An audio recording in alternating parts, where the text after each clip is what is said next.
নমস্কার বন্ধুরা, welcome back to my channel বৃষ্টি কিচেন ব্লগ। তো বন্ধুরা, চলে আসলাম তোমাদের জন্য নতুন একটি ভিডিও নিয়ে। ভিডিওটি শুরু করার আগে তোমরা যারা আমার চ্যানেলে নতুন আছো, আমার চ্যানেলটিকে সাবস্ক্রাইব করে পাশে থাকা বেল আইকনটি বাজিয়ে দাও।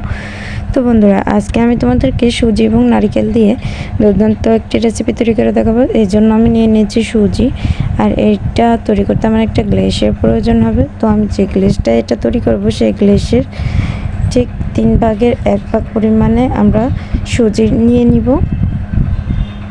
তো এখানে অর্ধেকের অনেকটা কম আছে। তো এটা একটা বাটিতে আমি ঢেলে নিচ্ছি। এবার এর সাথে এক এক করে সবগুলো উপকরণ অ্যাড করে নেব। দিয়ে দেব প্রথমে নারকেল কোড়া, দিয়ে দেব চিনিটা এখানে আমরা আমাদের স্বাদ অনুযায়ী দিতেই পারি। এবার দিয়ে দিব গুঁড়া দুধ। তো তোমরা চাইলে কিন্তু এখানে লিকুইড দুধও ব্যবহার করতে পারো। তো আমি এখানে 2 টেবিল চামচ পরিমাণে গুঁড়ো দুধ দিয়ে দিলাম, আর দিয়ে দিলাম স্বাদ মতো লবণ। তো এবার হাত দিয়ে এগুলোকে ভালো করে মিশিয়ে নেব। আমার এটা মেশানো হয়ে গেছে। এবার অল্প অল্প জলের সাহায্যে এটাকে ভালো করে মেখে নেব। একসাথে পুরোপুরি জল দেওয়া যাবে না, তাহলে এটা বেশি পাতলা হয়ে যাবে। সেজন্য আমি অল্প অল্প জল দিয়ে এটাকে একটা ঘন ব্যাটার তৈরি করে নেব। তো এই যে দেখো, এটাকে আমি 20 মিনিটের জন্য রেস্টে রেখে দিলাম। এবার চলে আসলাম নারকেল, আর নারকেলের উপর আমি দিয়ে দিচ্ছি তালের গুড়।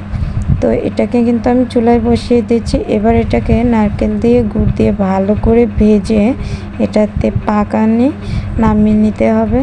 তো দেখো, এটা অনেকটা নাড়ু বানায় যেভাবে, সেরকম পাক আনতে হবে। তো দেখো, জাল এতে কিন্তু কোনো প্রকার জল ব্যবহার করা যাবে না।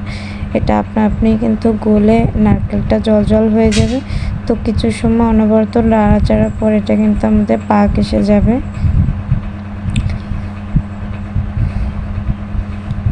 তো তোমরা যারা দেশের বাইরে থেকে আমার ভিডিওগুলো দেখছো, তাদেরকে অসংখ্য ধন্যবাদ। আর তোমরা যারা আমার চ্যানেলে নতুন আছো, আমার চ্যানেলটিকে সাবস্ক্রাইব করে পাশে থাকা বেল আইকনটি বাজিয়ে দাও, যাতে করে আমার ভিডিওগুলো আপলোড হওয়ার সাথে সাথে তোমরা পেয়ে যাও। তো বন্ধুরা, আমার কিন্তু এটা প্রায় ভাজা হয়ে গেছে। তো দেখতে পাচ্ছ, জলটা কিন্তু একদমই শুকিয়ে এসেছে, আর আমাদের নারকেলটা কিন্তু আঠালো একটা ভাব চলে এসেছে। দেখো, এটা তোমরা যখন তৈরি করতে যাবে এমনিতেই বুঝতে পারবে যে কখন নারকেলটা হয়ে গেছে। যখন এটা হয়ে যাবে, গুড় দিয়ে করতে গেলে কিন্তু নারকেলটার কালারটা অনেক ভালো আসে। তো তোমরা চাইলে কিন্তু এটা চিনি দিয়েও করতে পারো। তো গুড় দিয়ে করলে এটা কালারটাও ভালো আসে এবং টেস্টটাও ভালো হয়। তো এই যে দেখো, আমি একটু হাত দিয়ে দেখে দিচ্ছি।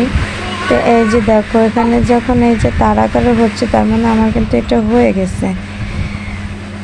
তো এরকম তোমরাও হাত দিয়ে দেখে নিবে। তো এটাকে আমি আর একটু সময় নাড়াচাড়া করে এটাকে নামিয়ে নিচ্ছি। তো বন্ধুরা, আমার ভিডিওগুলো তোমাদের কাছে কেমন লাগে অবশ্যই আমাকে কমেন্ট করে জানাবে। আর ভিডিওটি ভালো লেগে থাকলে অবশ্যই লাইক, কমেন্ট এবং শেয়ার করবে। আর তোমরা যারা আমার চ্যানেলে নতুন আছো, অবশ্যই আমার চ্যানেলটিকে সাবস্ক্রাইব করে পাশে থেকে বেল আইকনটি বাজিয়ে দেবে, যাতে করে আমাদের ভিডিও আপলোড হওয়ার সাথে সাথে তোমরা পেয়ে যাও। তো বন্ধুরা, এই গেলেশ পিঠাটা কিন্তু এখন যেহেতু ঈদ চলে এসেছে, ঈদ চলছে, তো আমরা কিন্তু নতুন মেহমানদের জন্য কিন্তু এই পিঠাটা ঘরে অনায়াসে বানাতে পারি। এটা কিন্তু একটা মিষ্টি জাতীয় ডেজার্ট। তো দেখো কত সুন্দর হয়েছে আমার নারকেলটা। তো এটাকে আমি কিছু সময়ের জন্য ঠান্ডা করে নেব। তো একটু হালকা ঠান্ডা করে নেব, যাতে আমার হাতে সহ্য পায়, তা না হলে কিন্তু হাতটা পুড়ে যাবে। তা আমি কিন্তু ওটাকে নলাকারে বানিয়ে নিয়েছি। এবার আমি গেলেসে দিয়ে দিচ্ছি একটু সাদা তেল। তো এটা অবশ্যই গেলেসে তৈরি করতে হবে, যেহেতু এটা গেলেশ মিষ্টি বা গেলেশ পিঠে বলে। তো এখন আমি যে ব্যাটারটা মাখিয়ে রেখেছিলাম, সে দেখো ব্যাটারটা কিন্তু অনেকটা ফুলে গেছে, সুজিটা অনেকটা ফুলে গেছে। তো এবার সুজিটাকে কিন্তু আমি গেলেশের ভিতরে দিয়ে দেবো। আর গেলেশের ভিতরে কিন্তু আমি খুব ভালোভাবে কিন্তু তেল মাখিয়ে নিয়েছি, যাতে করে এটা লেগে না যায়।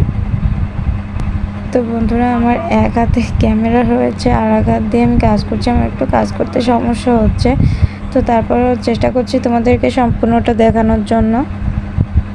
তো এই যে দেখো, আমার সে নারকেলের মণ্ড। তো নারকেলটাকে কিন্তু আমি খুব ভালো করে এটা কিন্তু নাড়ুর মতো করে একটা লম্বা শেপ দিয়ে নিয়েছি, একদম গেলেশের মাপে। তো আমরা যে পরিমাণ গ্লেসটা নিব ঠিক সেই মাপে দিব। আর ব্যাটারটা অবশ্যই গ্লেসটার হাফের একটু উপরে দিতে হবে, তা না হলে কিন্তু তার থেকে বেশি দিলে কিন্তু আমাদের গ্লেসটা ভরে পড়ে যাবে। তো আমি একটা কুকারের প্যানে জল দিয়ে নিয়েছি আর তার ভিতর গ্লেসটা বসিয়ে দিয়েছি। তো তোমরা চাইলে কিন্তু এটা ভাপে চুলাতেও দিতে পারো। তো আমার হাতে খুব বেশি সময় ছিল না, যে কারণে আমি কিন্তু কুকারে বসিয়ে দিয়েছি। এটা হচ্ছে রাইস অ্যান্ড কারি কুকার, তো আমি তাতেই বসিয়ে দিয়েছি। তো বন্ধুরা দেখতে দেখতে ছেলে বায়না করলো ঢেঁড়স সিদ্ধ খাবে, তো কুকারে জলের ভিতরে আমি কিন্তু কয়েকটা ঢেঁড়স সিদ্ধও দিয়ে দিয়েছি। তো এবার কিন্তু আমি পিঠাটাকে নামিয়ে নিয়েছি আর পিঠাটাকে কেটে নিচ্ছি। অবশ্যই তোমরা চেক করে নিবে সুজিটা ভালোভাবে সেট হয়েছে কিনা, সিদ্ধ হয়েছে কিনা। তো এই যে দেখো মজাদার গেলিশ পিঠা বা গেলিশ মিষ্টি। তো বন্ধুরা এটা কিন্তু অবশ্যই 15 থেকে 20 মিনিট ভাপে সিদ্ধ করে নিতে হবে, তাহলে কিন্তু একদমই পারফেক্ট হবে। তো সবাই ভালো থাকো, সুস্থ থাকো, এই কামনা করে আজকের ভিডিও এখানেই শেষ করছি। দেখা হবে তোমাদের সাথে নতুন কোনো ভিডিও বা নতুন কোনো রেসিপি নিয়ে।